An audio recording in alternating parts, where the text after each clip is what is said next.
Hello, good evening, and welcome to the Sunday Night Breakdown. It's Daniel Ratledge and Dave Forrester with you as usual to go back over all of the action this week. And Dave, when we had our extensive production meeting at some point in December last year to draw up this show, I think it was at least 5 text messages. We said we'd leave news and opinion and stuff like that to Jay and Drew at the BBL show, and we'd just focus on the games. But given that between us we probably have 60 years, maybe more than that, of basketball watching, I don't think we can not mention the fact that Vince Macaulay is no longer the Lions head coach. I just think it would be remiss of you and I, who know him pretty well, to not mark this pretty momentous occasion. I mean, Vince is one of those guys where I've known him for so long, I don't remember meeting him. I always sort of know him. I know I will have commentated on him when he was at Docklands, which I think was 91, 92 as a player. And then I remember probably somewhere in the mid-90s when he became coach. But here is a man that has been at Hemel, Watford, Milton Keynes, London, whatever you want to call them, Royals or Lions, for 30 years, basically. He's coached a lot of those. Some of them he was just the owner and the bottle washer and the everything else, keeping them alive. But without Vince, there is no Lions franchise at all. I mean, this club would have died many times over many years ago. That's right. The BBL franchises are about people primarily. It's not about bricks and mortar, because without the right people, they don't survive. And it has to be people who are willing to commit to it, and to a certain degree have almost a evangelical bent to them in relation to the sport. And Vince is probably the person who takes that to the extremes. Even to the point of some of the slightly evangelical clothes he's worn in cup finals. I mean, it's remarkable. I mean, he's a guy that at times you want to cuddle, at times you want to strangle. And I say that in all fondness, if I can put it that way, because he's competitive in all areas. But the things that he's had to do and the resourcefulness that he has shown. Anybody can be a basketball coach. Christ, I was sat on the bench for 10 years. Anybody can come along and stand up and look like them, point their fingers and wave their arms and pump their fists and know what they're doing. But, to set up a basketball court in a shopping centre, and it wasn't a joke. It was a proper basketball court in a proper environment with proper lighting, just happened to be overlooked by John Lewis. And before that, to basically take it upon himself to find a warehouse in Milton Keynes. And again, it wasn't a warehouse. They made the very best of what they had. And I suppose that's probably his moniker. And I'm sure there'll be more to come in the story. But the moniker is of making the very best of whatever he could to keep something going. And that's almost a parable for life.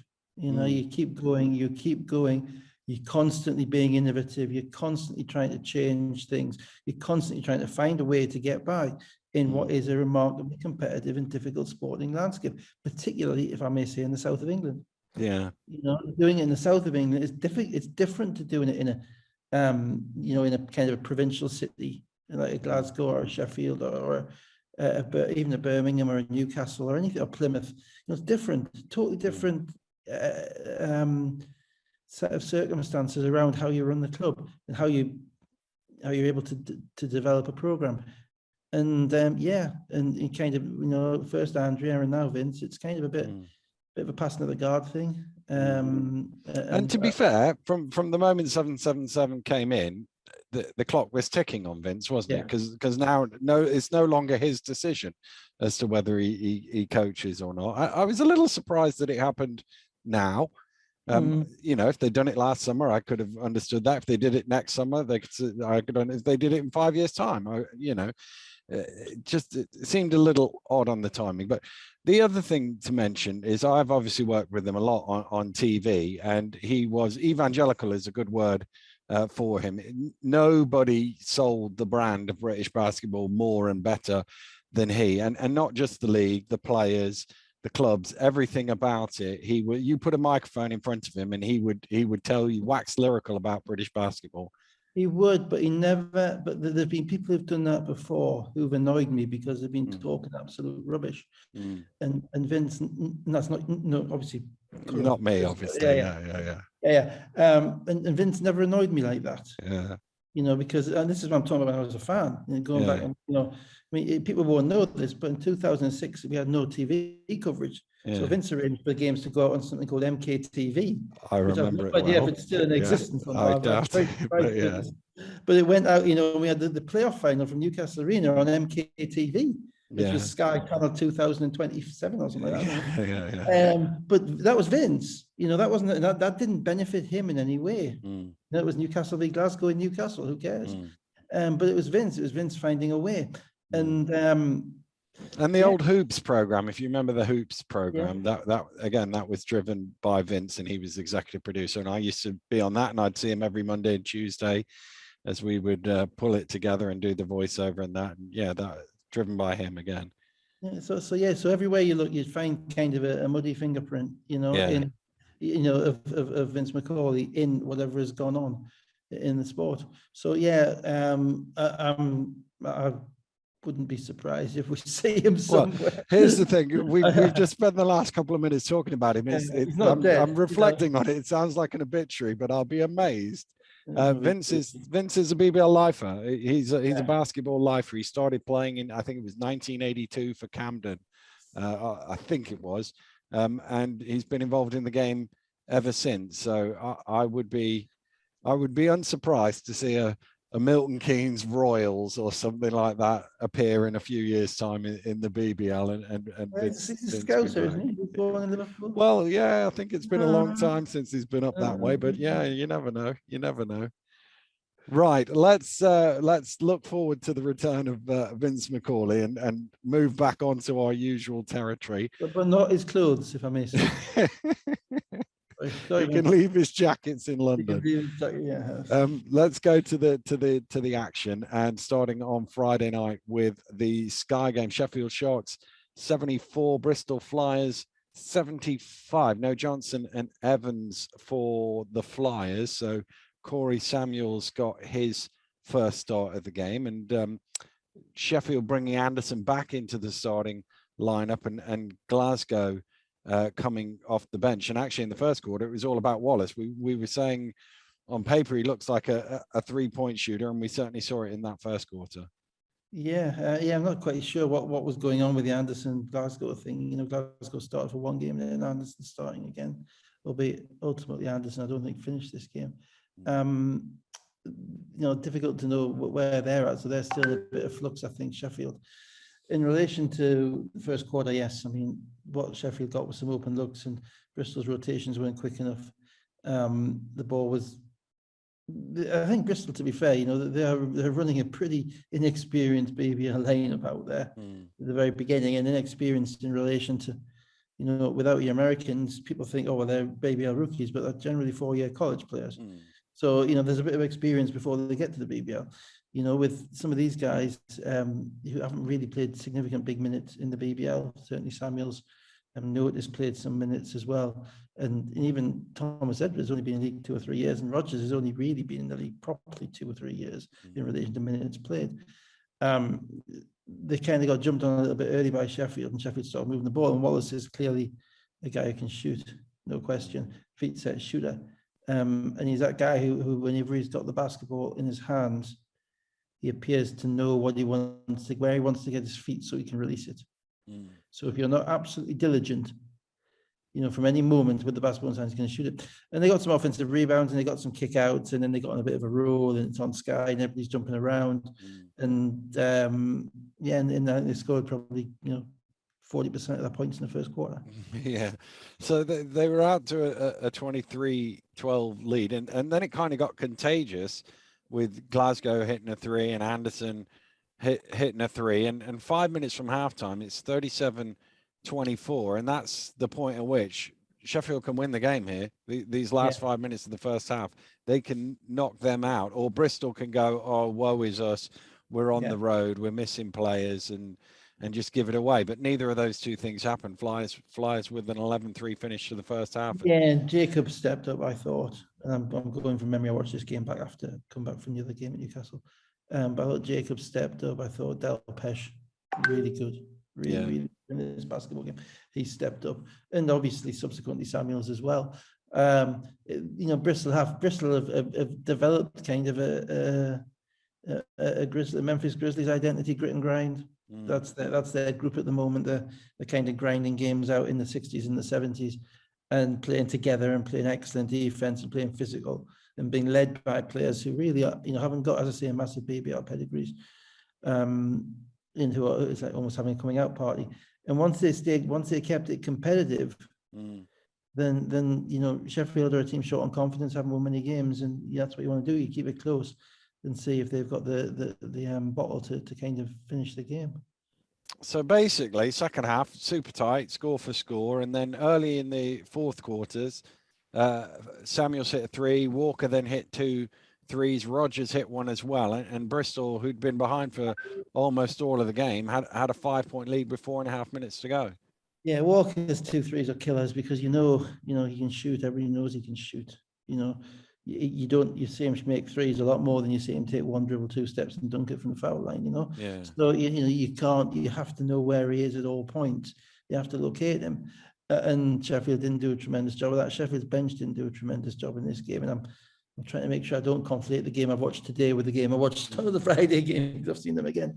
But from memory, Sheffield's bench with Zulo didn't give them that much, and then they've got this small lineup at the moment with Rotino at the 4, which kind of works because it really suits Rotino's game, popping out cheap offensive rebounds, and he's kind of big enough to be able to hold people off down low. But from memory, I don't think Kipper was particularly good in this game. Kipper didn't have one of his. No, he had a couple of fouls in the first half and didn't really play very much, and then he started to make up for lost time in the third quarter. But actually, I thought down the stretch, Tuck defense, we were all there to see him get 4 points. Yeah, my bad. Yeah. But Tuck defensively did a tremendous job of keeping them in the game. He did, yeah, and he kind of burnt himself out on that end almost, because Delpesh was, they're playing quite a few minutes with Mike Tuck at the 5 at the moment, even with that lineup with Tino at the 4, which is probably a smaller lineup than the team has ever probably had before. There was a time a couple of years ago he had Matt Martin playing at the 4, which was probably about the same, but not normally with Mike Tuck at the 5. And obviously that's kind of turned the heads turned by that because they haven't got Coke, so they're missing a big guy. So that's one reason. And Malcolm was having a better night than Marcus. And what Mike Tuck did was he stood up to Delpesh and as you say, he fought for position. He did the old vet stuff, the stuff that people don't understand makes a massive difference to winning games. The guy who knows how to play. I thought he was. It's hard because it's very result oriented thing to say. I thought he was a bit impacted by the 4-point thing. Didn't really, it might be, and he didn't get them, so it's easy for me to say that must have made it to the way he played. But I think that was hanging over him. I think it's been hanging over him all year. Yeah. I think it's no surprise that when we get to today's game, it's his best offensive game of the year by a mile. Once he's got past it, it's like relief sort of thing. Throughout the game, I thought Samuels in the second half really stepped up. He ran the game, and that's a tremendous credit to him. And again, 10 points, 4 rebounds, 3 assists. And they're not numbers which jump off the page, but for what Bristol need and for what he was able to give them, and for the way they're playing and his competitiveness, that he led them to that game in the fourth quarter. So let's move to the end of the game. Let's get to so Wallace 3, Glasgow layup tied it up 70 apiece. Then Delpesh scored. Rogers then hits a 3 with 54 seconds to go. 70. Was 70 to 75. The Flyers lead. Timeout to a T, but they advance the ball. Kipper Nichols misses a 3. Delpesh of the Sheffield variety with an offensive rebound, kick back out, and Nichols drives to the basket, gets fouled, makes the basket, 38.5 seconds to go, and it's a 2-point game. Yeah, I mean, Rodgers, there was a 5, I remember it was a 5-point swing. I remember the Delpech shot and then the Rodgers 3. Rodgers made a few of them this year. He made early on in the season, made 3s kind of when it mattered. Then, yeah, as you say, Nichols got there, missed a foul shot, but then from memory, talk me through what happened. They came down the other. I didn't think it was a great offense, actually. They came down the other end and they kind of bobbled the ball a bit and ended up getting it to Rodgers, who shot a 3, which I don't think was in rhythm as he would have liked, but it was sort of late in the shot clock. And Sheffield get the ball, so live ball, 16 seconds to go, and they're only down 2. And that's kind of what happens when you've got a young team and a young point guard. You need to get points in transition. You need to find a way of manufacturing stuff, because down the stretch you're going to struggle to properly execute. And you're right, they didn't execute. But Sheffield didn't really either. Well, they came the other way, and they were trying to force. Delpech had a mismatch on a switch where Samuels was behind him, and they were trying to almost force it in. But Samuels did a good job. He almost stole the ball, deflects it, and then couldn't quite keep it in bounds. But there's only 3.2 seconds. It's an out of bounds on the end line, and you think, oh, overtime is a real possibility here after two timeouts. Hate that double timeout, by the way. Hate that. I never see the point. I don't think I ever did that in 10 years, to be honest. Simply because you want you guys to focus in on, you don't want players to overthink. That's what we always thought. You just get it's simple. Switch all screens, no 3s. You're up to switch all screens, no 3s.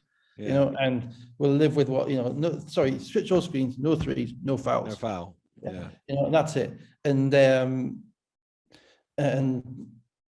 kind of knowing what they're going to run and all that stuff, it never really, it's very difficult to get much more message than that into play, particularly defensively. Offensively, slightly different. Obviously, you can draw up what you want people to go, but defensively, it has to be simple, so you don't overly confuse the players.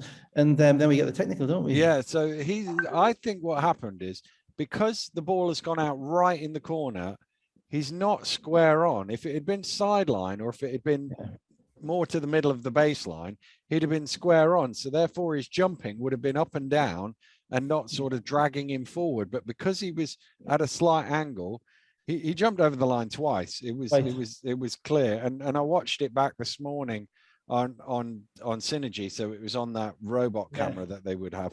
And you could see it even from up there that he was miles over the line. I get that. I mean, I'm not sure, as I say, this is something I'll need, I'm sure someone will correct me on and tell me about.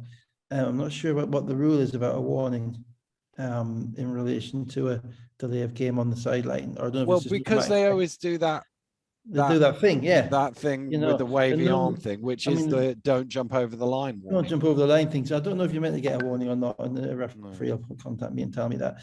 But you're right. I mean, it was a clear transgression. It was a double transgression. So I can't argue with that. And I can't argue with that call. If somebody does that and it was noticeable and it was significant and it impacts the player, then it's a technical.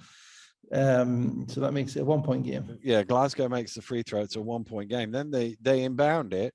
Wallace had a really good look. He misses the 3. Rutino, difficult-ish, but a makeable sort of put back from 5 or 6 feet. And then even on the buzzer, Nichols got a little tip on it that didn't quite go in. Rutino was going to make his shot. To be honest, when I watched the game back, you look at that and think, wow, they got a good look. Interesting that you've got a guy who's been there 2 weeks and second game, and the coach is running a play for him. To shoot the final shot to win the game. And it really basically was a play for him because there wasn't much else that they had. Even more interesting when you throw in his interesting interview at half time, where he basically called his teammates out and said we played like crap in the second quarter. And so that's an interesting dynamic in that locker room. That guy is either going to lift them to a fantastically high plane, or he's going to submarine them because they don't like being told that. It's a very and we'll have to see how that plays out. I mean, he talked very well at halftime, but he said some things that I wouldn't have expected a player to say. To be honest, especially one who's been there for for 7 days. 10 minutes, yeah. Minutes, yeah. Rotino, 18 points. Wallace had 17 off 5 of 11, much of that in the early stages of the game. Nichols, 16, Glasgow, 12. Delpesh had 18 and 8. Thomas Edwards, 12. Samuel, you mentioned his numbers. It was really impactful in the game. So let's go to the other game, which I'm assuming you were at. I was Newcastle indeed, Eagles. yeah, dear me. 113, Manchester Giants 111. Interestingly, me and Ro turned this on, and there was about 2 minutes to go in regulation, and then of course it went to overtime. So we'd gone off air by that point. They're trying to break down all of the stuff around us, and we were sort of going, "Oh my God, what? Oh my God, how have they done that? What are they doing?" Anyway, we'll get to all of the craziness at the end. Yeah. Let's just quickly do the early stuff, if you like. I thought Fletcher was super aggressive at the start. He had that first bucket. He had a great assist. He was looking to attack them. Yeah, well, Eagles had 29 points at the end of the first quarter, and he had 13 points and 4 assists. I checked my phone to see what was going on, and so he's responsible for 21 or 22. Those 29 points. And I think that's the way it has to be for Newcastle. He kind of leads, and then the rest have to follow, because with his primarily ability to get the basketball in his hands and make plays, be it scores or assists. And you're right, he was. In fact, it resulted in the Eagles, even when he got his second foul and he went out the game with 7 minutes to go in the second quarter, it was kind of a flow to their offense, and they were making shots, and they haven't made shots much this season, to be honest. They're shooting like 29% from 3. And suddenly they started making shots, and Corey Johnson's making shots, and Wes Person's making shots, and Kyle Williams making shots. And in reality, by half time, they should have been up about 15, and they were only up 7. And there were some things which let them down. Some of the defense in relation to, they had a plan in relation, we'll get through the whole game. They had a plan in relation to how to guard Manchester, which was basically to deny Dan Clark threes. I don't know this from being told this, I know this from what I saw. And that meant that they hooked him. Now Tyreek Armstrong kind of figured that out, which meant that there was no help coming from Dan Clark's man for Tyreek Armstrong's man. Yeah. So he made an absolute living. Layup after layup. Layup after layup. And the Eagles were unwilling to overhelp off the corners either. And eventually, I think he was 16 and 22 in the game or something silly, but a ridiculous amount of points in the paint. Everything was a layup. 40 points, 5 rebounds, 8 assists, 16 of 22. Yeah, and that allowed Manchester to stay in the game, because they got so many cheap points at the rim in the first half. And then the last play of the first half, Eagles had the ball with a 3-second differential and didn't seem to realize it. Threw the ball into Shelton in the post, which is not the best option anyway, to be honest. And I think had the ball knocked away with 10 seconds to go, and Manchester get a shot which ends up with a 3-point foul on the buzzer. Yeah. And that's 3 shots, so it's a 57-50. There's also one other point, I don't know if you watched this game back, but there's one other point in the first half which I want to have a mention of, because it wasn't very good, I didn't think, by anybody. Jordan Whelan went to the basket, hurt his ankle. Got fouled. It was just a foul. Landed bad on his ankle. Hope he's okay for the cup final. Bit of a delay. Game restarts. Will Saunders shoots a foul shot. Will Saunders is already on the court, so Will Saunders shouldn't be shooting that foul shot. Oh, right. Nobody seemed to spot this, and until I think it was the table. It may even have been the statistician, and referee Matt Donald goes up the table. I'd spotted this because it should have been Josh Steele who was shooting it. Yeah. So what the refs do then, and at this point, I was beginning to doubt myself, to be honest. They wave off the foul shot that Will Saunders has shot, and they allow Josh Steele to shoot a second shot. In the meantime, Lloyd Gardner has no idea what the rule is, because he's complaining that this can't happen. Jack Hudson's on his feet. What are you doing? What are you doing? What are you doing? Nobody from the Eagles is saying anything at all. And the referees are butchering the rules. Yeah. Because the rule is it's a violation. Yeah. The wrong guy shoots a foul shot, it's a violation. You don't get to shoot a second foul shot just because he only had one. And that was one point that Manchester got, which became rather significant at the end of the game. Yeah. Given that it was an overtime game. And I just thought there was about 3 or 4 minutes of confusion. I thought it was I've always had the problem I've always had with refs has never been about calls that they make, because they've generally got a different view to you, Yeah. a different side of it, but they have to be able to administer the game properly. Yeah. They have to be able to administer the game properly. They have to know the rules. There's 3 refs there. Yeah. The 3 refs, the 3 Manchester coaches, the 3 Newcastle coaches. Nobody Yeah. was there saying this isn't right. What's going on? You know, and that it wasn't a good look. Yeah. And I hope there's going to be some feedback. I say more than feedback, because you know it was. I didn't think the game was actually badly reffed at all. And it was Ian McDonald and Marianne Dodds and Bartek. Can't remember Bart's last name. But Ian and Marianne are 2 of the most certain referees in the way that they handle the game and the way that they control games. And you lose credibility in relation to your certainty if you get stuff like that wrong.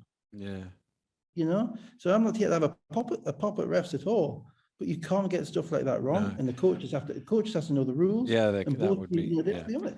The, And it was amateurish, and that's my kind of bitch of the day. Sorry, I watched it on Synergy, so Synergy cuts out all of that dead time, which is why I watch it on Synergy, because it's quicker. Yeah, fair enough. So actually, all I've seen is a free throw being taken, and the rest of it. Yeah, well, Josh. Yeah, I say Josh Steele got a point that he should not have had. Essentially this game is not a ton of defense, teams trading runs, not much in it, sort of back and forth. Newcastle were up as many as 15, I think, in the first half, but as you say, probably should have been further ahead. 7-0 run around the 4th quarter break again puts Newcastle 75 up, so 9 points up. But then Armstrong, we've already talked about, just sort of dragging them back into the game. And because there's so much to get through, let's go right to the end of this game. 2.5 minutes ago, Shelton at the line misses 2 free throws, and then Armstrong comes down the other end and hits a 3, and it's a 2-point game. Yeah, and that was the first time all night the Eagles have gone under a screen. But when the guy's already got 32, you're pretty sure he's going to make it. You know, it's a bit of a hit for that. Well, just one thing before we get to that. I mean, Manchester's issue in this game was their bench. Gino Artisan was plus 23 in this game, which is remarkable in what was a game.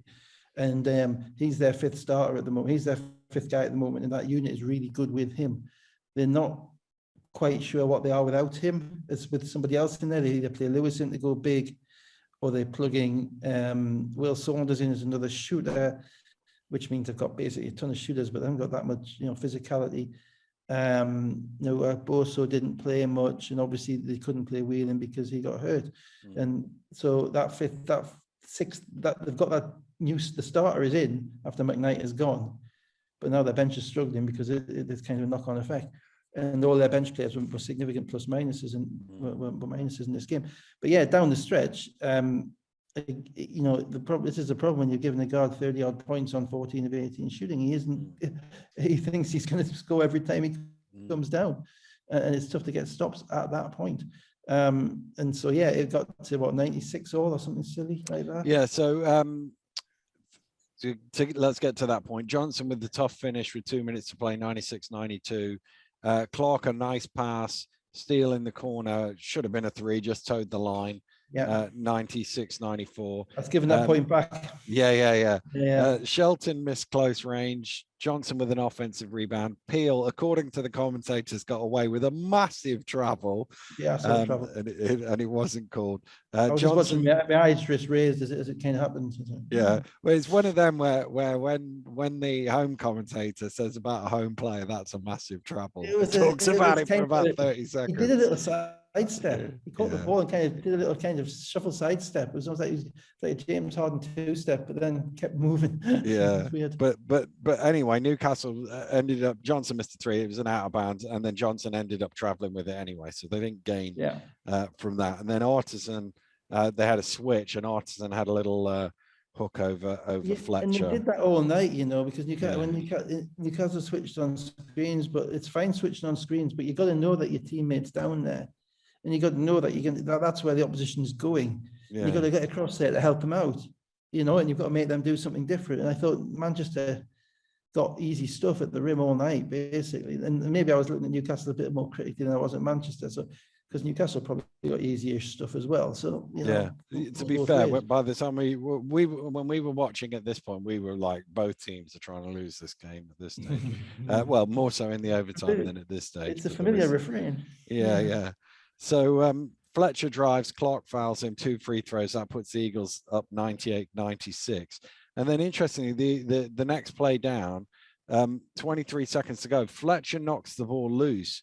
But in doing that, Armstrong chases it down, and suddenly he's one-on-one with Shelton instead of having Fletcher in front of him, and he just goes.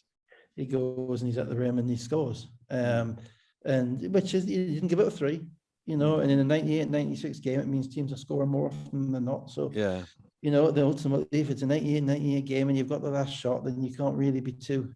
No. And they had also a full shot clock because it was 23 point something or other. So they obviously didn't advance the ball. They ran it down. Fletcher drives. That's a very Fletcher shot. We've seen that go in. I thought a lot. Well, Shelton they did the right thing. Could have tipped it in. Yeah, they got a switch with they got him going at Dan Clark in the screen row. You know, it was a screen row, basically simple play. Simple play is generally the best. Get the ball, your best player, and put him in the most advantageous situation. The most advantageous situation is him going at Dan Clark out on the perimeter. He got to his spot. You know, he made that shot 100 times. And as you say, in Shelton, kind of, I'm not sure why Shelton didn't make the layup, actually. I was at either end of the court, so I couldn't quite see if it got blocked, partially blocked or something like that. But, you know, it was a good look by it was actually a good play by Newcastle, you know, ultimately. Didn't go in, but Manchester had no shot to win, and you got a good look. So then another 5 minutes. Yeah. And this was the thing where... It was quite funny, actually, because Lasker was coming in and then going out, and he said, "Oh, this game's over." And then he'd walk back over to us. It's like, "Oh, they've just had 2 more turnovers, and it's got back to." Well, I did say, I mean, actually, I was with my dad watching the game, and he's always, you know, he's like a typical person. He was being a football all his life. Always wants to get away and get in the car. They get away first at the end, you know. So when they got to overtime, they're up by 5 with 30 seconds to go. I had to look at them and say, "Look, this isn't done yet. This game isn't done yet." So so I mean, we can spin it forward to there if you want, because actually, well, just to say that it was a close game in overtime, and then Manchester lost their discipline a bit. They gave away 2 silly fouls. One, when they're in the penalty, so one Peel got a rebound, an offensive rebound, and Anderson kind of knocked into him. Then Steele got a foul on Person about 80 feet from the basket. And you can't give away those cheap points, and that made it a 5-point game. 108, 103, 133 to go. And you can't, those are points that you'd never get back. You know, you can't give that stuff away in a game like that. But then, I mean, after that, so DBL at its finest. It was Steele with the drive, a little shovel pass to Clark, and he laid it in 108, 105. He laid it in, and he also got very annoyed with the referee for some foul that he thought had been committed. Which, I didn't see, but maybe there was one. But he was all a bit. There was also the delay of game warning there, which I thought was not the first time that the game had been delayed in that way. I know the clock is stopped, but that whole grabbing the ball thing. Anyway, Fletcher misses a 3. So Manchester get the ball back. Defoe fouls Clark, but they're not over the limit. So there's 47 seconds to go. Sideline out of bounds. Great closeout from Clark had a 3. Great closeout from Defoe. So really tough shot. Eagles get the rebound, and we're now under 30 seconds. You've got to foul. And Fletcher is not a guy you really want to foul in that situation, because he's normally pretty reliable. I will say that I thought the game turned in. Defoe didn't play the end of regulation, didn't play much of the fourth quarter. He came in after about a minute into overtime, and I thought he was the game changed a little bit, because he was able to stunt off Clark and get back to Clark. And so he was stunting off to take away Armstrong's layup. So Armstrong was struggling to get to the rim as much in overtime, because simply of the way that Defoe was playing him. And again, not something that you would say on the stat sheet, but something that was pretty noticeable to affecting whether you win games or whether you lose games. I think Fletcher knocked them down. Then they got Fletcher made both free throws. So it's 110-105. Manchester timeout, advanced the ball. I suppose in this situation, you don't want to give up a 3, and you don't want to you don't really want to foul because you want the clock ticking. But Yeah. the third worst option is allowing them to just drive straight to the basket and take only 3 or 4 seconds off and score. Yeah, I know. Well, but that was the game. That was where the game was being played. The whole game. There's a reason it's 110, 107 at that point. Yeah, As Armstrong, it was Armstrong took it to the rim, and actually, to be fair, that was actually probably the toughest shot he made all night, because it was over person and it was fading away to his left with his left hand high off the glass. So I give Newcastle a little bit of a break on that, because but the problem is he's made 15 other shots already. That's why he's going to make it. And then at this point, Newcastle can only lose by missing free throws, and Person is immediately fouled, and he misses both free throws. Yes. So suddenly Manchester have got the ball back with basically a shot clock left, and a chance to potentially tie the game. Now, Corey Johnson got called for a foul with 17 seconds to go. It didn't look like a deliberate foul to me. It didn't look like one where we're not going to give up a three. We're going to send them to the... No, it was Saunders on the curl, I think, wasn't it? Yeah. Was it Will Saunders on the curl? He got caught with his hand in. I couldn't see it. There must have been something there. Just caught him. I thought it was a foul. I just didn't think he was trying to foul him. No, I'm sure he wasn't trying to foul them. Yeah. But Will Saunders is not a guy you want to catch the basketball when you're down 3 with 20 seconds to go, curling at the top, because that shot's up and gone before you get anywhere near him. And the worst case is you're coming over the screen late and you hit him as he shoots it. Yeah. You end up with a 4-point play. Yeah. So no, I understand. So he makes both free throws, and it's 110-109, 16.9, as I say, seconds left. It's an end line ball to Newcastle. Yeah. And let me just explain the unsportsmanlike rule here, because this is one that I've only ever seen it called like 3-4 times ever. So I'm not sure everybody understands the rule. In the last 2 minutes of the game, if the ball is being inbounded, any foul by the defensive team is automatically, by rule, an unsportsmanlike foul. So the decision to be made before the ball comes out of the player's hands. Yeah. So the decision to be made there is there a foul? And if there is a foul, it's 2 shots and possession. There is it's only a regular foul. Yeah. It's an unsportsmanlike foul. My view of it was a foul. I thought Hudson had hold of him. I thought then Fletcher sort of grabbed him back. I thought it was a slightly late whistle, but I thought it was a foul, and therefore it's 2 shots and possession. There's no argument to it. Well, watching it at the time, and I'm sat at that end of the court, like basically 3 rows behind the Eagles bench, so I've got a great view of it. It's only probably 30 feet in front of me. I saw what the ref saw, which is Hudson got I don't think he deliberately fouled him, but I think he kind of got conned by Fletcher, because Fletcher is leaning into him to try and push off. And what Hudson made the mistake of doing was, instead of having his hands here, down by his side, or his hands up there, he had his hands out in front of him. So probably at a 45-degree angle. So you see his arms out there. Now Fletcher's got his arms already in between basically under Hudson's armpits. Yeah. So as Fletcher then tries to break out, Hudson's arms are stopping him because his hands are there. And by the time that Hudson gets his hands out, the ref's called the call. Yeah. And that's exactly what I saw as well. I'm thinking that's a foul as well. And I don't think so his arms are out their cylinder and they're impacting Fletcher's movement. And I think it was. I don't think it was a particularly, it wasn't a particularly egregious foul.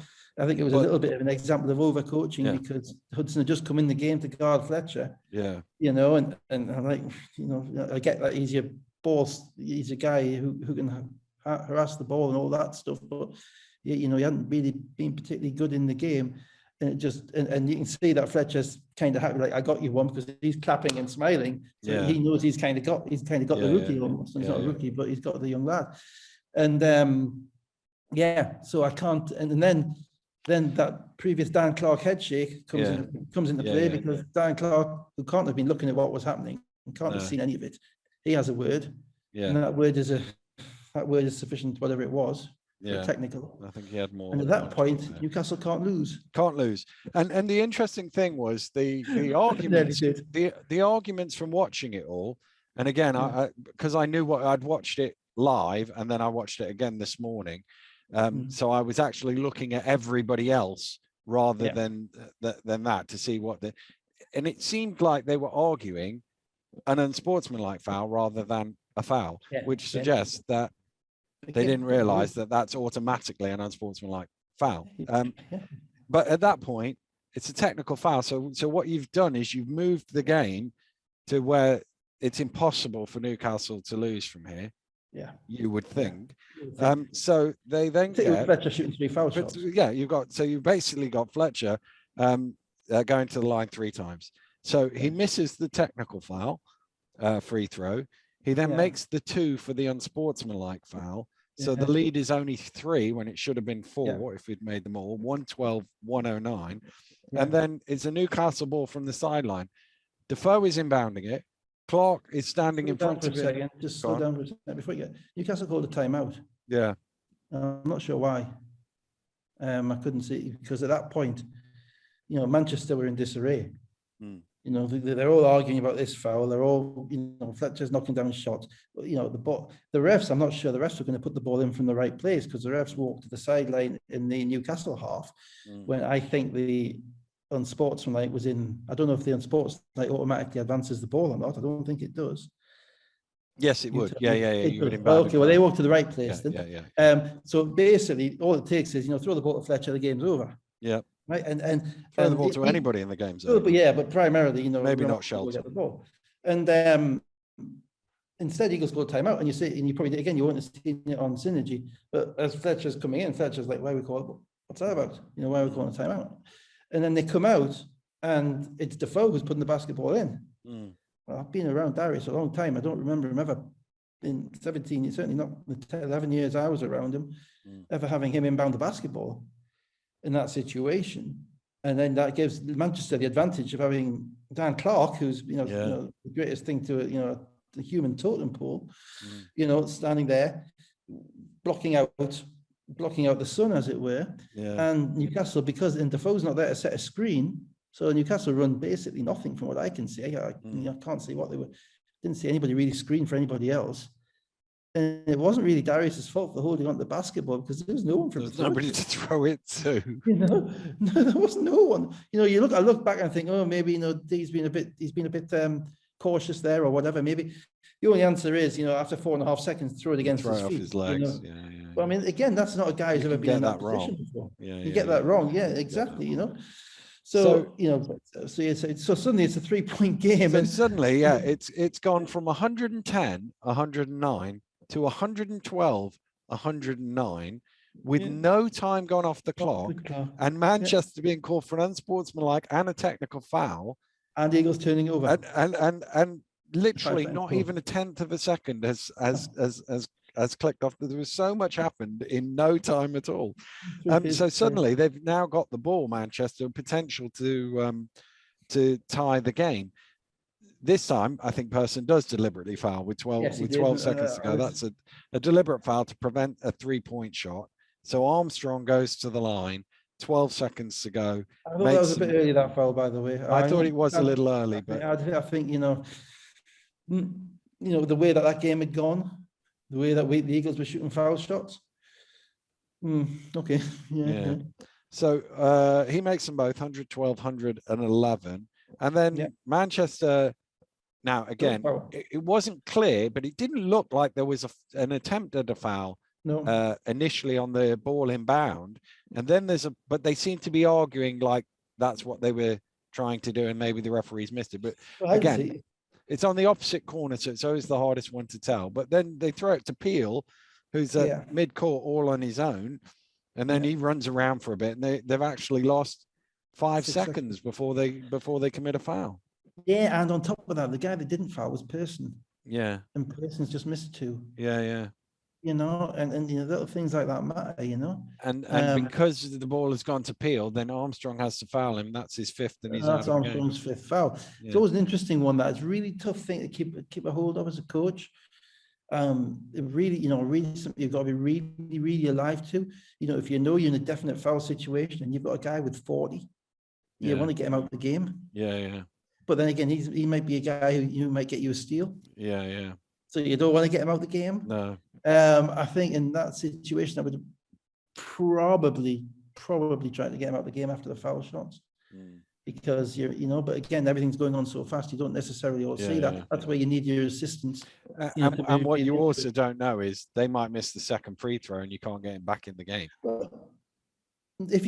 Can you not sub him out on the foul at the end of the foul after the 2 foul shots are made? Only if they make it. If they miss the second free throw, the ball is live. Yeah. Yeah, but Armstrong's still in the game at that point. Yeah. No, but I'm talking about bringing him back in. So Peel gets fouled.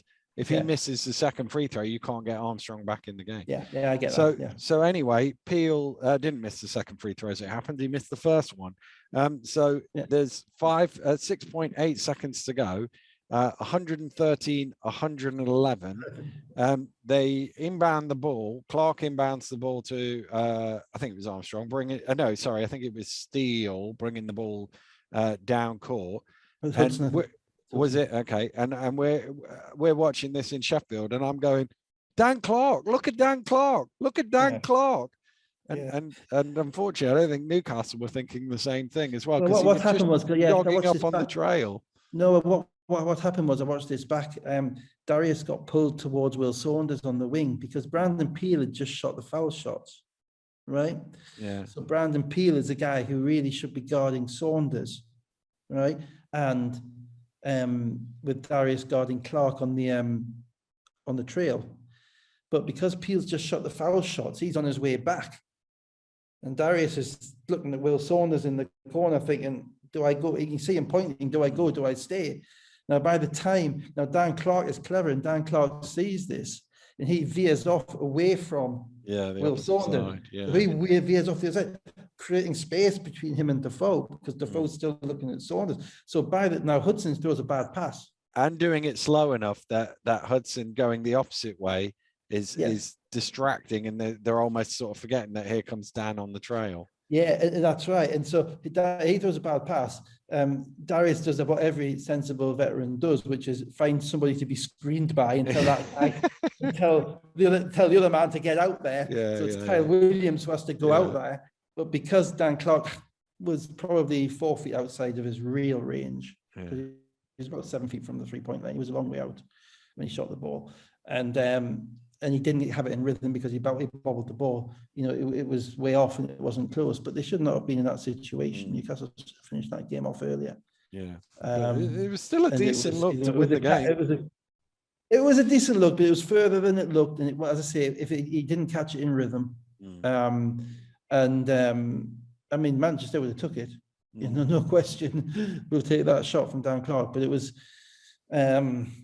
But they had a shot at it. That's all you can ask. And as I say, it should never been that close. So Fletcher 32 and 12 assists. Person had 21. Peel 19 points and 12 rebounds. There's tons of stats. It's 113 to 111. Armstrong, we said 45 rebounds, 16 of 22 shooting. Clark 19 points, 13 rebounds, 6 assists. Anderson had 19 points as well. Steele had 12, or 11, depending on how you look at it. Let's move on to Saturday. Bristol Flyers taking on Glasgow Rocks, and it finished Bristol 91, Glasgow 73. No Johnson and Evans still for Bristol. No Fraser or Hillsman for Glasgow, but Sandancer Woj broke the Vince Johnson signing ahead of the announcement by the Glasgow Rocks. Rowe was right, wasn't he? Rowe put it out there. This is a ridiculous situation. It's always been a ridiculous situation. I always hated it. I always thought that it was like it's bush league stuff, just producing players when they walk into the gym and everyone's looking around to see he hasn't got a number on his shirt and all that stuff. And it's not because we've ever been bitten by it, because I don't think we ever have, because generally any new player plays crap in a game, in the first game, because they struggle because they're not in the rhythm of it. But it just is it's an amateurish look, and so well done, Rowe, even the stop clock's right twice a day. So no, it's one of those things. I just think he will have to have been registered on Friday. I just think you have to And it's not a go. I'm not having a go at Glasgow because they're No, not. no, totally. Everyone does Loads it. of teams have done this over the years. Yeah, everyone does it. Everyone's done it. My take on it, because I got involved in that little Twitter thing, is my take on it is, wouldn't it be much better from a publicity point of view? You announce a player on Thursday, you do an interview with the player on Friday, and then you do the pre-match preview on Saturday. Whereas if you announce the player an hour before tip-off, he gets one paragraph in the match report. Now, I'm an old person who buys papers still, so I think of it through the prism of a newspaper, but that could be your club website as well. It's just that, to me, that... I'm not precious about this. I remember there was probably my last year with Ian when we had Mike Morsell and we were waiting for Rodney Glasgow's passport, and Morsell got injured, and we deregistered Morsell and we played Glasgow in a cup game at Leicester, I think. Yeah. On the pre-group games. And I was sitting there, actually talking to Rob about an hour before the game. And, Rob Glasgow walks past him on the court and Rob does a double take. And I'm, he's playing. And that was a player that he knew we had, but so maybe the publicity argument wasn't there, but it still wasn't right. The moment that we deregister, anybody deregisters a player, registers a player, then it should be there for all to see. Yeah.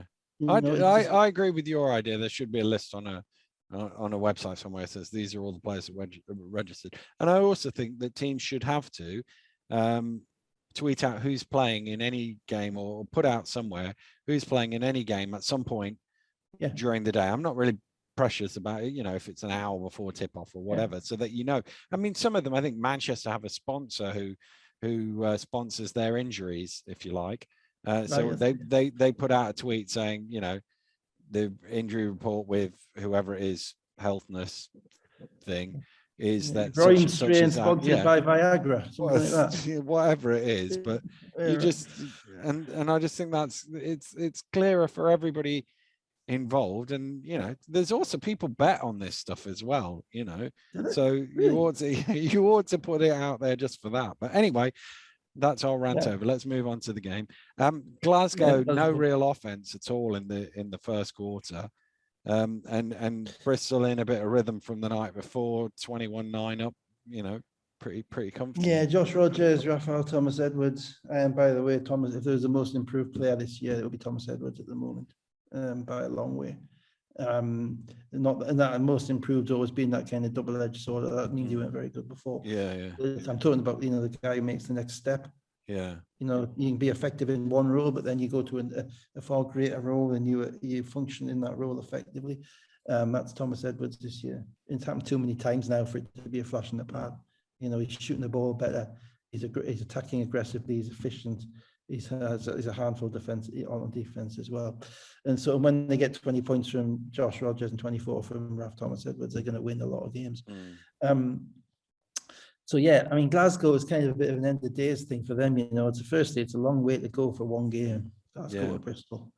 Albeit it's down the west coast, so you don't have to do all the things we have to do, like going the M62 and all the, and the nasty roads. They get the nice roads that the government invests in. We don't. But it's still a long way. And then you go down there and you're without Fraser and you're without Hillsman, and you've got yet another new guy to plug in, Vance Johnson. And you're in a situation where you're basically starting. Gareth is starting. Fraser Malcolm is starting. That's not really and Boban is starting. We've talked about Boban already, about playing a little. That's not really the team that they were expecting to put out, let's be honest, at any part of the season. And they played a bit like it. They didn't make a shot in the first half. They had good luck in the first quarter. They had good looks. Harris got a couple of steals. They were clearly focused on pressurizing Samuels, and they did well in that impact, but they didn't have the bodies to do it over the course of the game. I think if they had, the game might have been different, because I thought their scheme was all right, but they just got worn down by that and the fact that they really couldn't create any looks, because the only guy who could create looks in the half court was Johnson, and their default setting when Johnson isn't creating a look is to throw the ball to Fraser in the post. And they weren't, for whatever reason, they weren't throwing it to Jack Domney. He was not an option in that way.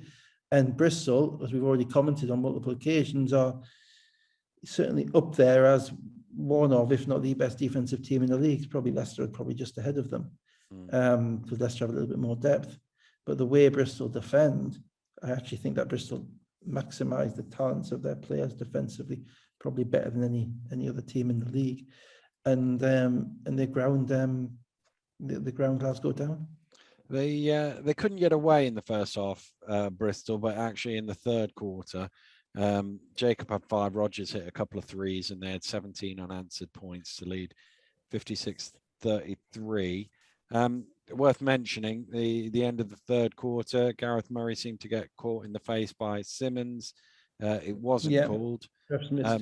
He said something to the referee, who returned the favour with the technical. And then, unfortunately, this is the one downside here of Bristol's very excellent coverage. He made the mistake. He made a mistake and in that he needed to sub himself off before he got his second technical. Yeah. But the one downside of Bristol's very excellent coverage is they were showing a replay. Yes. So we didn't see what he did to get the second technical, because it came back just in time for Ed to be going like that. Yeah, by the looks of the aftermath, it was pretty much the same as the first. And as I say, with a player coach, just go sit down, get your technical, get it on the bench, or get it as a coach, not as a player, in which case you get an extra one, I think. I felt jealous at that point, because it meant he didn't have to watch the rest of the game. It was. I thought, Gareth, I absolutely understand where you're coming from, because at this point in time, this game was like done. There might have been elements of deja vu as well, because you remember the third quarter they had down there last year where they got absolutely annihilated. Oh yeah, they got beat 35-0, wasn't it? That's right. Something like that. I didn't remember that, but I do now. So you've mentioned it. They've a much better team this year. Raf Thomas Edwards, 24.7 rebounds. Rogers, 7 of 10 shooting, 4 of 6 from 3 for 20 points. Jacob, 15, 9 and 9. Jordan Johnson with 21 points, 9 assists. Harris, 14. Vance Johnson, he of the secret mystery man, 3 points, 0 of 5 shooting, 5 fouls, minus 18 in 15. That was a baby rookie game. Yeah. If I've seen one of those games, I've seen 1,000. Touch good fouls. Job. Good job he wasn't announced the day before, because if they had film on him, they might have kept him to 1 point.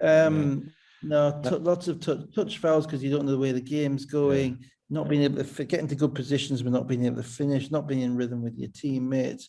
It's just an impossible situation when you get to February and you bring in a guy and you ask him to play that amount of minutes. It's very rare that you're going to find somebody who's up to speed. And the pandemic's made it worse, because a lot of the guys that are coming in mid-season haven't played last season either. So you're looking at people who haven't played for 18 months, and very difficult. What I will say, that one thing about I've forgotten. Go on. Did you say you'd seen that performance 100 times? 1,000, I think. 1,000 times. So number 1,001 came today, as Surrey Scorchers took on Sheffield Sharks, and Sharks won 65-70, and a debut for Devin Thomas, who ended up 0 for 4 for 1 point, minus 15 in 12:38 play. Full disclosure, I was at the football, other than at halftime, checking to see if Todd Cawthorne had got his points, and then retweeting the video of that. I haven't seen any of this game. I was glancing at the Statcast. It seemed relatively close from what I could look at, and but Sheffield was sort of in front. I remember what I was going to say about the last game. Sorry. Go on. Injury reports. I still don't know what's wrong with Ali Fraser. He's been out 3 weeks. No one's. I don't know what's wrong. There's never been said, he's got this injury, he's got that injury. No. Again, Drew Lasker pointed that out on Twitter somewhere. There's no reason why, even if you do that thing the NHL do, where they say a lower limb injury, exactly. At least you've got some vague idea. That's relevant too. The Surrey game. Well, you're right about the young fellow who came in, who's apparently been there for a while. Creon announced that he'd been signed. Creon said they got him in. I spoke to Creon before Plymouth, and he said he'd had him in and he got injured. What is your luck? So they've not been able. They haven't been able to make a decision. Then you keep him, or you get somebody else. I think they were just about to make that decision the other way. You paid for your. Is he healthy or is he not healthy? Because in what was a fairly inconsequential first half, the one thing that struck me was clearly spent quite a lot of time watching Surrey, because the first two shots he shot were contested 17-foot step backs with a hand in his face. And I was like, oh yeah, okay. Yeah. To be fair, the first one he got fouled on, but that was a bailout, and the second one was okay. That was fully in keeping with the shot selection of the Scorchers for much of this season. The first it was actually quite an interesting game, this, because Sheffield are obviously scratchy as well, because at the moment they lost a few games in a row, and Surrey were more systematic than they have been, to give them credit, and Sheffield aren't a team that runs that much anyway, so they didn't really get tested in relation to their transition defense. You know, Sheffield's defense is very much bend but don't break, so it was a bit of a half-court game. Sheffield's execution in the half-court was better, their spacing was better, their shot making really wasn't. Again, Anderson started this time, Glasgow came off the bench, and it just seems to be a little bit of a merry-go-round at the moment with that. The best lineups again with Sheffield were Ritino playing at the 4, because Nichols started the game, but you know, when Ritino's at the 4, they have a little bit more movement, the ball shifts a little bit quicker, and no team has yet found a way of punishing them down low to stop that happening, but not in the games that I've seen. And the game in the first half was a 2-basket game most of the way through. But it's a Stanley Davis show again. I can't imagine what it must be like to play with Stanley Davis. It can't be easy, because Robertson played really well in this basketball game. He was effective throughout. But they had so many, I think Davis it's crazy. It's not what they brought him in for, but I see him as a sixth-man scorer. I don't see him as a starting point guard. His decision-making is just too random and too unpredictable. He's almost the opposite of Anderson. And there are times where you see where Surrey are making a run and there's a bad shot goes up, or a bad pass goes up, or a dumb foul or something like that. And then the next minute, you'll make a great play at the rim. But it's too, I don't see how they can keep putting the ball in his hands and having him run that team. So I don't think it's going to get better. And that's kind of where it went until the middle of the third quarter. And then Sheffield made a run. I didn't see the first 4 minutes of the third quarter because I was out buying broccoli. Just before you get there, we should and Mike took properly acknowledge 4 minutes into the second quarter. Mike Tuck horns thing, drifts out to the top of the key, hits a three. We've seen that a million times. The funny thing was he blew a layup about a minute before. He blew a little bunny. The first basket was literally given to him. The ball was kind of given to him under the rim by a Surrey player, and he put it in, and you can see and it was almost karma, that he missed a little layup, because he had, that top of the key three, if you name one shot. Mike Tuck is the top of the key three. Point shooter, and the system at Sheffield run, that's a shot that he's lived off. He's got the up and under post move as well, which is kind of something you'd recognize. In the old days, he would dunk on people as well, but we do. You say that. I don't know. But he didn't need to. As a point, he had the skills, And that top of the key three was the icon. It was his shot. So to do it with that three, and he did a little fist bump, but fist clench, and you could clear it. You could see it was off his mind, and it was good. Well, and he went on. I mean, we were giving him some stick in the group chat the other day about doing it on TV. So I'm sure he was pleased to get rid of it. It's tough for players, the expectations are hard. Yeah. And so he goes past Todd Cawthorne to become the all-time Sheffield Sharks leading scorer. He also got to his 2,500th rebound in this game as well. So where did that put him on? Oh gosh, I haven't got the thing to hand. Active players at the moment, who's got more than that? Can't be many. Oh, active players, I wouldn't have. Darius, Theo, maybe. Maybe Darius. I don't know. Theo I'll have to check. All right.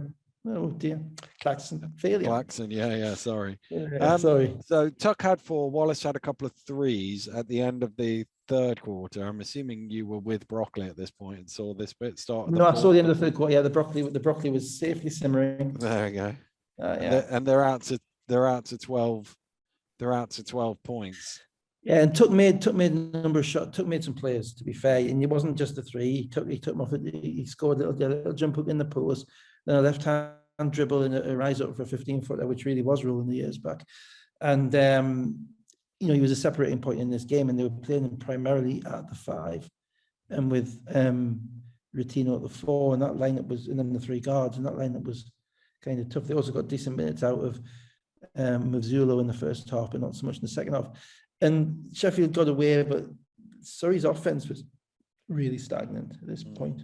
And it was tough because actually the fact that Robertson was playing so well made it difficult for their offense, because Jameson and Robertson were in the game a lot.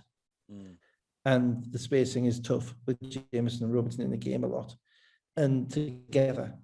And there wasn't much space for Davis and for Hamrick to get to the rim, and they weren't really knocking down shots either. And then, but as Surrey do, there's always a run in them. Yeah. And they made that run towards the middle of the fourth quarter. I know.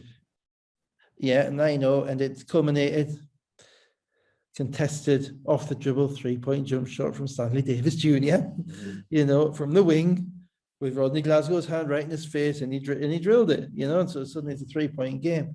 And I thought at that point Crean had a real decision, because whilst they got back, they kind of got back in the game through kind of hustle plays, and I think Robertson made a little turnaround jump hook off a high-low play, but their offense really wasn't sustainable. That shot that Davis made really wasn't sustainable.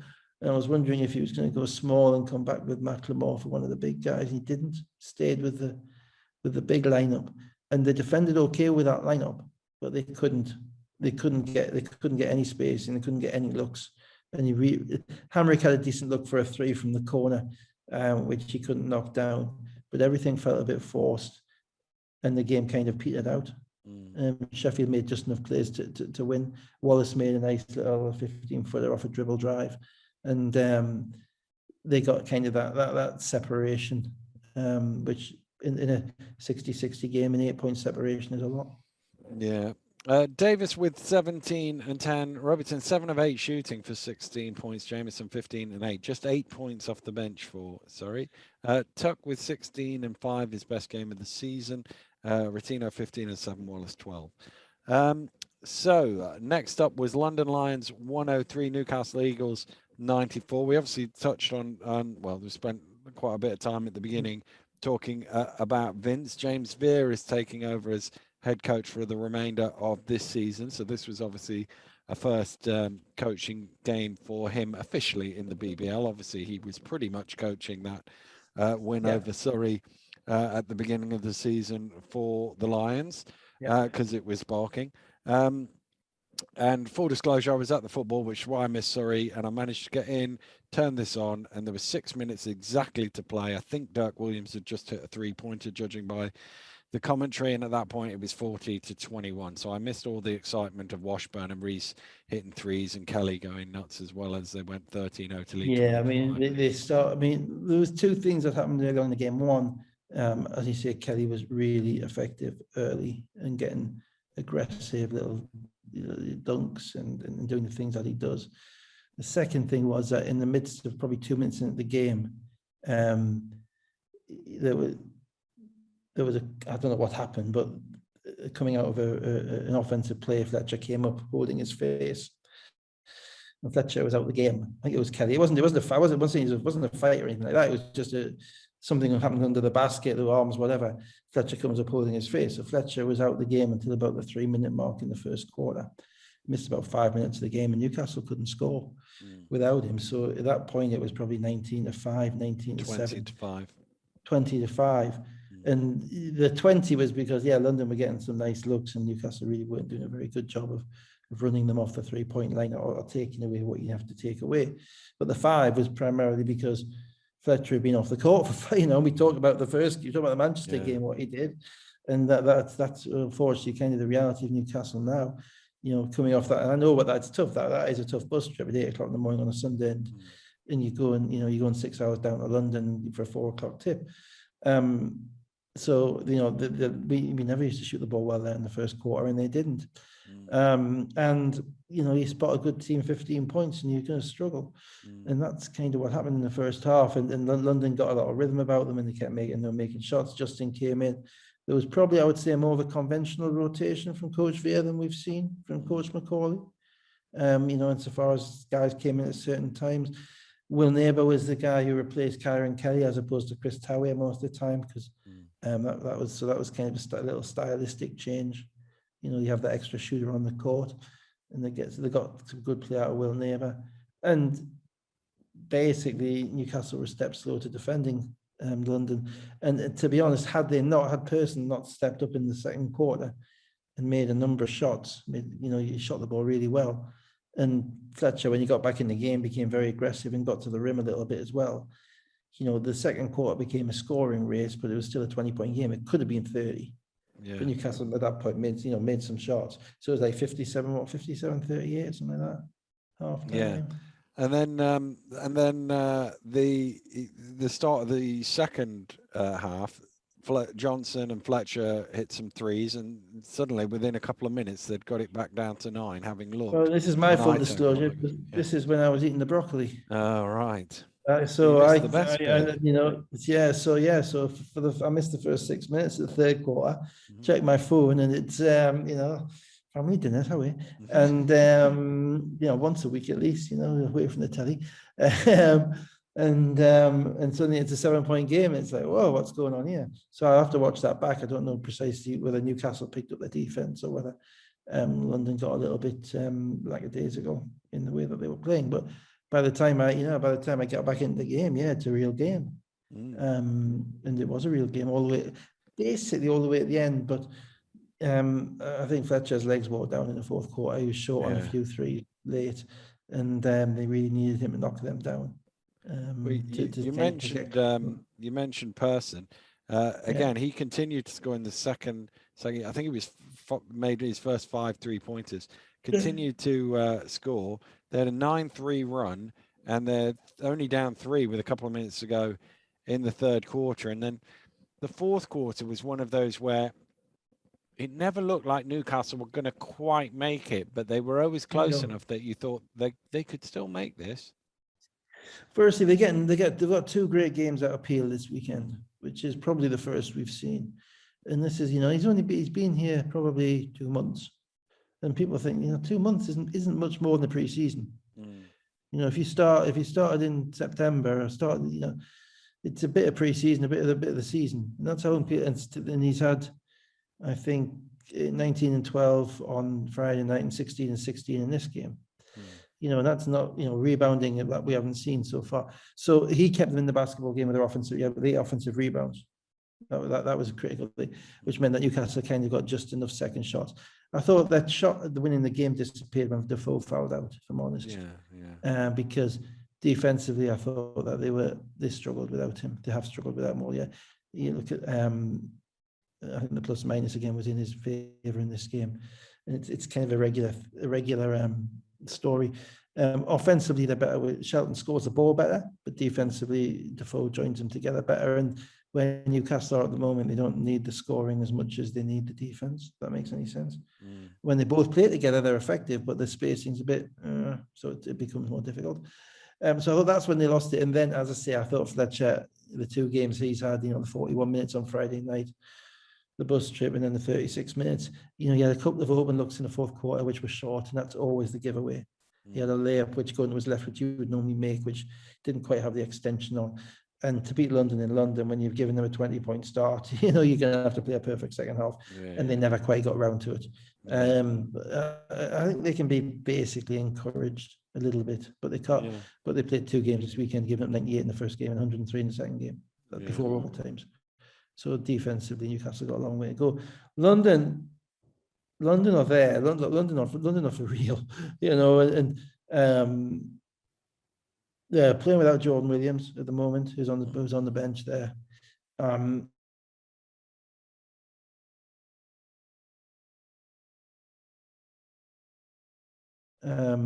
Whether they will or not, whether those 2 things will happen, one doesn't know. They've still got the European games to play as well, a lot of league games to play, but they got real talent. They were 14 of 32 from 3-point range. Reese 4 of 8, Williams 3 of 6, Gagini 3 of 5. Reese had 25 points. Dirk Williams had 24 points. Pearson 6 of 8 for his 22 points. Fletcher 22 and 10. I think the thing that struck me, sorry Dan, just on the stats on this game, I think London splits was something like 65, 43, 88 or something. ridiculous shooting splits. You're not going to win any game. The team is shooting 65% from 2, 43% from 3, and 88% from the foul line. It's just not going to happen. I think Newcastle were 51% from 2, and that's a difference in the game, difference in the teams, their offensive efficiency and their ability to defend. Sorry. So let's move on to the final game. Cheshire Phoenix 59, Leicester Riders 76. That moves Leicester to 10-0 for the first time ever in the top division. They went undefeated in what was Division 2, 16-0 in 1981-82. But never been. Hey, remember it well. Paul James was playing in the backcourt. Yeah. That's probably the only name that you might remember from that team, I would have thought. So I put a little in the corner because obviously the Newcastle game hadn't quite finished and they were still close enough that you thought we were waiting for Newcastle game to finish. But I just dropped it in, and it was one of those things where I was watching Newcastle, but then I was like, oh, they're really aggressive on Crandall there. Oh, Mockford's just made a 3. Oh, Mockford's made another 3. Oh, Rob scored a timeout 90 seconds into the game. It's 8-0. And you think, because obviously Cheshire have hyped this game up, and they got a good crowd in as a result of that hype up, and you thought they've come out to deliver on the hashtag here. And they threw the first punch. There's a balance. All I'll say is that there's a balance. You can be hyped, but you still have to execute. And you can be too hyped. And Cheshire came out, and in the first play, you always look at the first 2 plays of the game, or something. Always look at what do they say about the team. Well, Naaman Wright made a triple effort defensive play to get a steal, get down the chase the ball down, get down the sideline, come up with it, attack the rim, stop, get up there, make a tough double clutch layup, and you're thinking, right, okay, these guys are here to play, right? And the crowd's up. And then, as you say, a couple more, Mike Ocherobia stands up Mo Walker, basically, stands him up, to the point whereby Leicester can't get anything at all. And Ben Mockford comes down the other end, bang, bang, 8-0. And you're thinking, okay, here we go. But that emotion dissipates eventually. And when the emotion, and there's as somebody who's involved with a team who kind of often took the opposition's best punches when because that's what happens when you play one of the top teams. They're coming after you.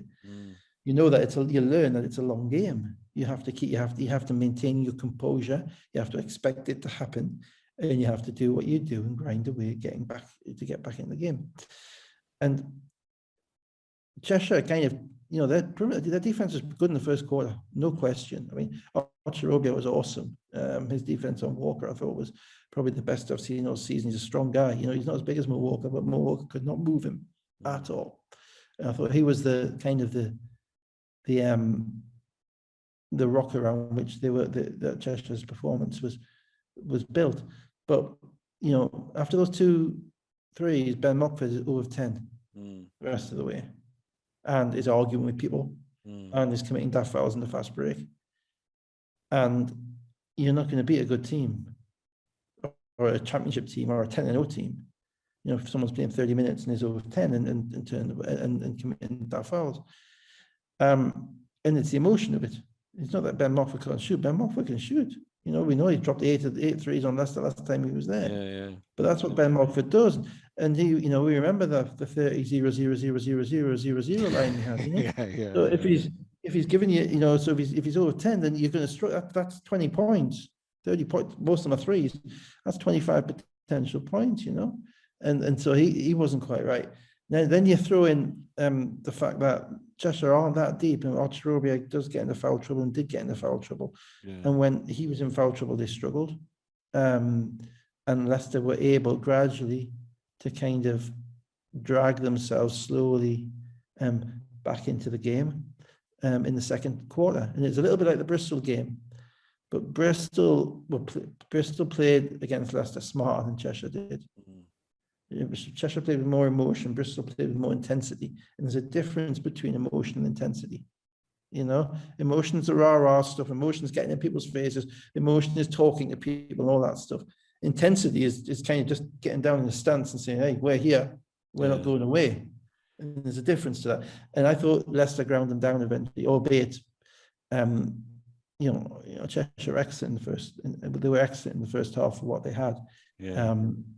The other thing about it is that Austin only played 5 minutes in the first half. I'm not quite sure why. He wasn't in foul trouble. But Leicester defended him really well. They just went under every screen. The scouting report was spot on. So he's a playmaker to get past somebody. He's not to get past people to make plays. He's not a guy who's really used to making plays in front of people. And I thought by neutralizing him and by Cheshire not having him on the court, that then took away fast break points from Cheshire, and steals, which Austin does give you. Yeah. And if I'm Leicester, I'm happy that Austin wasn't on the court. But the reason he wasn't on the court was because he wasn't effective, because they were defending him properly in the half court. And that's why you end up with a 38-34 game at half time or whatever the score was. Yeah. So I've just noticed my battery's not plugged in here, so I'm going to keep talking while I grab the thing.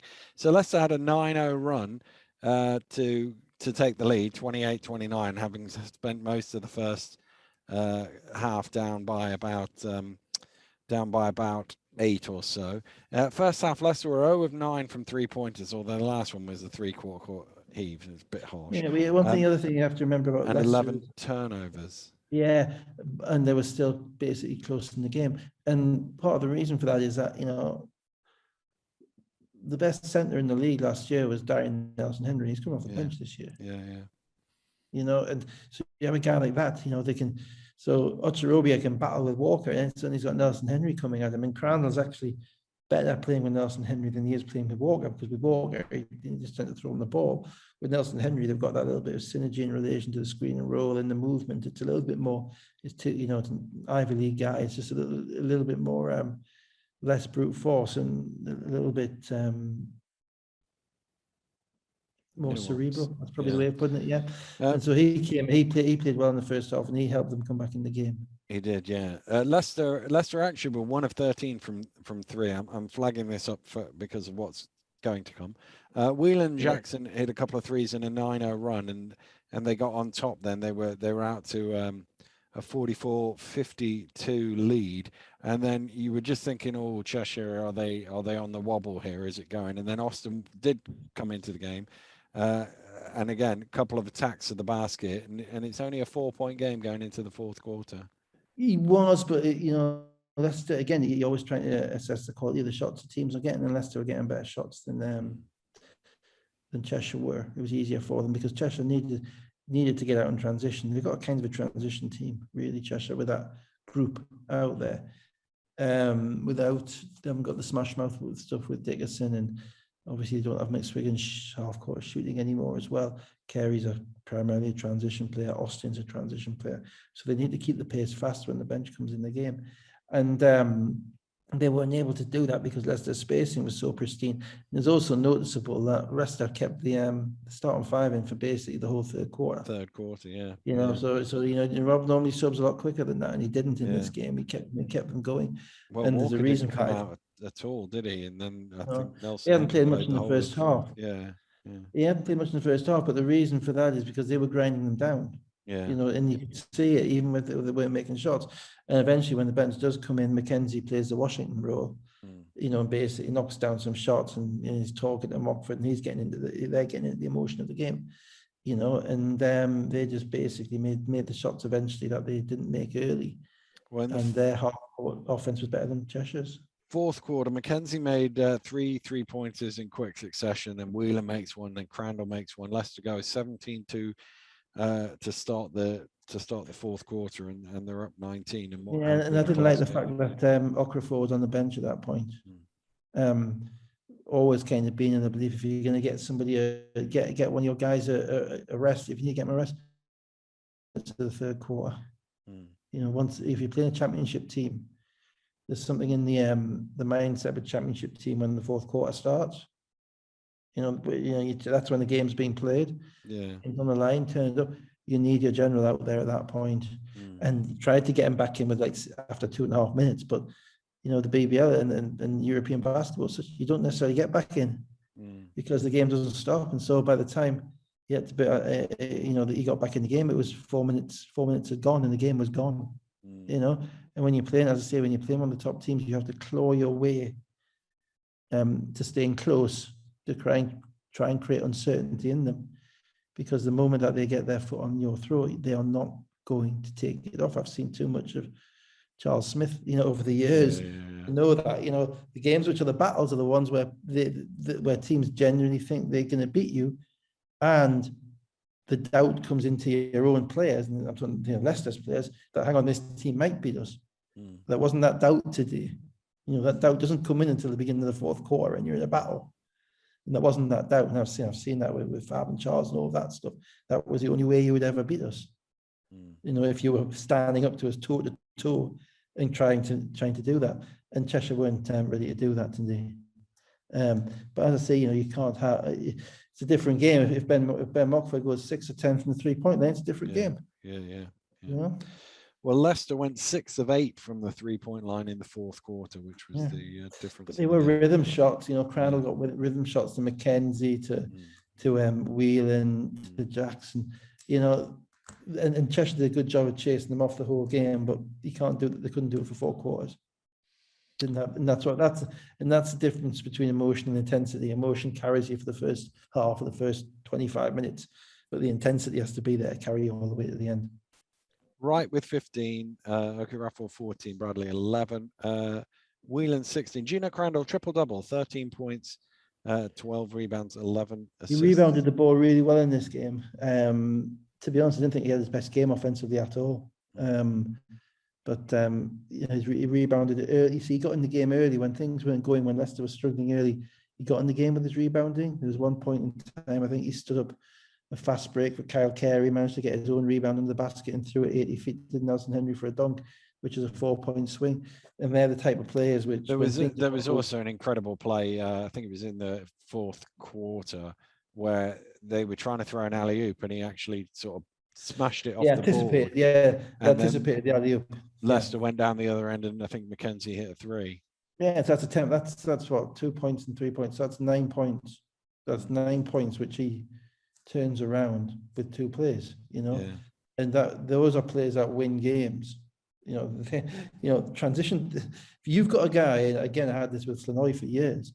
You got a guy who can turn a 2-on-1 fast break for the opposition into a layup for you on a regular basis. Who's got the discipline and the smarts and the nous to do it without fouling, but to know not to foul, to stand somebody up and to throw it down the other end. Those momentum plays are massive in basketball games, incredible, because you suddenly, as I said, the wind just goes out of the opposition, and there have only been a few, you know, the guys who are brilliant transition defenders are known, and it is a specific skill set. So let's just have a look at the league table on the way out the door here. Leicester 10-0 at the top. Manchester currently second with 7 wins and 5 defeats. Bristol have 6 wins and 3 defeats in third. Sheffield back above 500 now, 6 and 5. Newcastle moving up the table, 5 wins and 7 defeats. Cheshire 5 and 8 now. And London 4 and 2, still with a ton of games to make up. They played half as many games as Newcastle and Manchester and Cheshire. Glasgow in the last playoff spot as it stands, but they too have games to make up. They are 4 and 5, and then Plymouth 2 and 8, and Surrey 1 and 7. So we've not cleaned too much up from our previous conversations, but obviously London with 4 wins and 2 losses, and Bristol with 6 wins and 3 losses are the closest to Leicester at the moment. We expect London to keep on rising, and Bristol have shown that they might just hang on in there. Yeah, Bristol's interesting because they're as I say, they're kind of grit and grind. They're winning in an unusual way. They're not the same team. They're being forced to play in a different way to the way that they were at the beginning of the season. I'd have to check the schedules to see. I already have. The interesting thing about Bristol's schedule is I think they've only won 2 games against teams who were above 500 at the time that they played them. One of them was Newcastle, who are now below 500, and one of them was Sheffield, who were They were below the- 500, but are They're now the gone best back up two. above Yeah, it. they're the best two wins. Well, that's the Yeah. best two wins. They're to win on the road In the league. In the Yeah, league. to win on the road in They Newcastle, to obviously win on beat the road in Leicester in the Sheffield, trophy. because there's decent travel involved in both of those. Certainly, Bristol, Sheffield is probably 4 hours. Bristol, Newcastle 6 hours, and to come up and and to win those games, which they're not necessarily, it kind of changes the culture. Not necessarily expected to win those games. They haven't won those games in the past, and now they're coming and winning those games. So that kind of sends a message as to where you go. And they haven't, I don't think, played. They've played Leicester once in the league and haven't played London, have they? They've played one game against Leicester, Manchester, and London. Have they really? All right. Sorry. By one game, I mean one in total. I.e., one game against Leicester, none against Manchester, none against London. All right. Sorry. Yeah. That's right. Yeah. That makes sense. So yeah, so we'll see what how they do, but you have to be encouraged if you're Bristol at the moment. Yeah, I mean, right now they look like a top 4 team, don't they? I don't know, because I don't know what their team is. It might sound crazy because they're winning without 3 Americans. Two, because Americans. One of them is replacing the other who's injured. One's replacing the other. So still, but the two guys that they built the team, Evans and Miller, haven't played for and they're winning games. So are they better with those guys? Most probably, but are they going to play differently with those guys when those guys come back? Most definitely, because suddenly Rodgers and Thomas Edwards won't be getting all the looks. It'll be a different kind of way. So can they maintain that defensive discipline? And can they take all the good stuff that they've been doing and then keep it together when they add their players back? They do. I mean, winning in Sheffield, winning in Newcastle. Yeah, we say, well, Sheffield, Newcastle, 2 teams you got to finish above the convention in the top 4. So exactly. That's top 4. Yeah. I looked at their schedule and I think they've got a 6-3 schedule, and they are 6-3. So that's good. That to me, that's they've done a good job to get there, and that's 6-3 assuming they're full health, and they're not at full health. So to have got 6-3 when they're not at full health is a notable performance. So I think they're doing well. What they won't want to do is drop 2 games in quick succession, and then suddenly you're looking around at Sheffield, at Newcastle, at Glasgow, all of those teams, and suddenly, you, as you put it, you're playing you're playing for different things for different people, aren't you? And that makes a massive difference, and that's why London need to win a few games in a row if they're serious about winning the league. Because they can't drop another couple of games now because that will be done. By a few, you mean about 8 or 10? I think they got Leicester quite soon, so that's a big game. That's a must win to keep their interest. That's it. I think maybe 5 or 6. Because by the time they're past 5 or 6, they may have only played 10 games, but everybody else will have played 14 or 15. So everybody else will be playing for other things, and it'll be interesting to see what London's internal goals are. Is their internal goal to defend straight Leicester and win the league? That was my word of the day, by the way, defend straight. Or is it to get through Europe, kick on, and then have a real put all the apples in the playoffs basket? And I hope it's to win the league, because otherwise it's going to be a procession at this rate. Because that was a game Leicester could have lost tonight. And yet, a bit like last year, the best thing that happens to Leicester to win the league is to lose in the trophy. Focuses the mind. It means you've got nothing else to focuses the mind in relation to winning games after the loss. And it also means you've got nothing else to get in your way. You don't have, potentially 4 games, including a difficult 2-legged semi-final, potentially a final, to get in the way, and the injuries and the pressure of playing those games that builds up. It kind of clears your schedule. It's only a 27-game league season this year. So again, that makes it more straightforward. Because we're playing to mid-April. So, still got another 3 months, and that's just got another 17 games in 3 months. Well, that's nothing for it's absolutely nothing for a squad like that. 17 games in 13 or 14 weeks. That's nothing at all. So they should be able to manage their health. So the only way it gets interesting, I think, is if London beat them. Then we'll see.